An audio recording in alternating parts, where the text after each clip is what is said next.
Bonjour Madame Camara. Bonjour. Comment allez-vous? Très bien, merci. Très bien, ok, d'accord.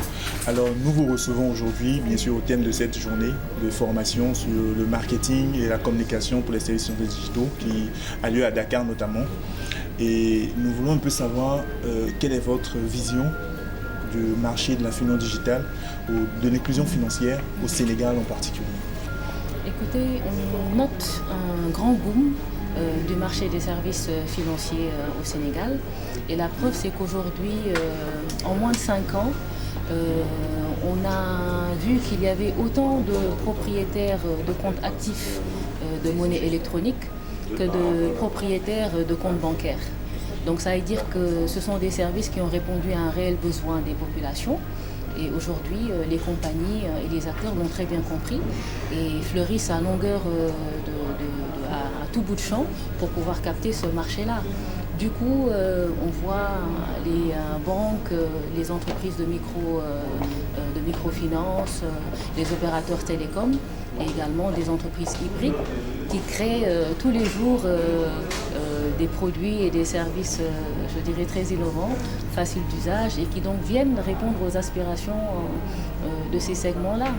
Et donc ça, on voit vraiment que ces différents services-là aujourd'hui rivalisent en termes de créativité et d'innovation pour capturer ces marchés-là. Et je dirais que la bonne chose aussi dans ce qu'on constate, c'est qu'il se crée en même temps tout un écosystème en concomitance pour pouvoir accompagner cette éclosion-là. Donc on peut noter par exemple les instituts comme le FMCDP, notamment le programme Mobile Money for the Poor, qui, je dirais, grâce aux études, aux best practices et au training qui permettent à tous les acteurs de la place de mieux cerner les enjeux et également afin de mieux se lancer en toute sérénité sur ces nouveaux marchés-là. Et last but not least aussi, on peut voir qu'il y a la BCAO également qui aujourd'hui vient en amont pour voir tous les enjeux également et cadrer et permettre aussi bien de protéger les compagnies aujourd'hui que le client final. Donc il y a tout un écosystème aujourd'hui qui est en train de se créer et qui va faire que donc qu'on pourra captiver toutes les cibles aujourd'hui qui sont concernées, telles que les jeunes, les milléniums, mais également, je dirais, les hommes et les femmes qui sont dans les zones rurales. Bien sûr. Et donc, tous ces différents services-là vont permettre également de pouvoir les inclure de manière beaucoup plus significative dans le tissu économique du Sénégal. Et la bonne nouvelle, c'est que tout cela, ça va venir répondre à un des axes de la stratégie du plan Sénégal émergent, qui est donc l'inclusion financière dont vous avez parlé tout à l'heure.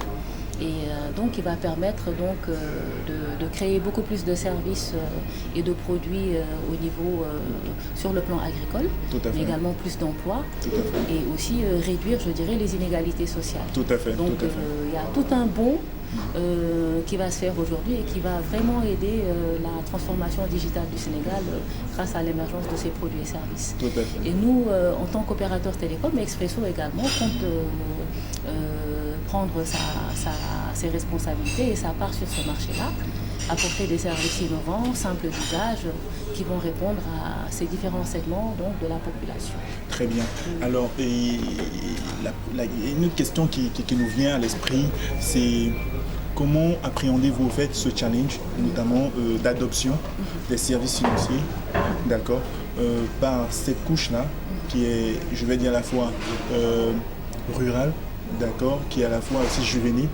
Donc, comment voyez-vous un peu ce challenge d'adoption? Bon, écoutez, la bonne nouvelle, c'est qu'aujourd'hui, on a un très bon taux de pénétration du téléphone portable. Donc, du coup, on a déjà le canal à bout de doigt, que ce soit pour les milléniums qui sont nés avec et qui ont une très bonne maîtrise d'Internet, que le milieu rural. Donc ça, c'est déjà un gros avantage. Et après, je dirais qu'en fonction de chaque cible conceptuelle, les différents acteurs auront à développer des canaux spécifiques de marketing et de communication pour pouvoir atteindre leur cible. Et aujourd'hui, donc il y a tout à disposition. Tout à fait. Partant du téléphone jusqu'au tout ce qui est réseaux sociaux. Tout à fait. Et également tout ce qui est batterie de logistique, je dirais ATL ou BTL, qui sont à la disposition des sociétés. Tout à fait. En parlant tantôt de canaux de communication, et j'ai une question qui me vient à l'esprit, c'est quel serait pour vous l'apport alors de la communication digitale sur cette adoption, notamment cette utilisation au fait des services financiers digitaux. Voilà.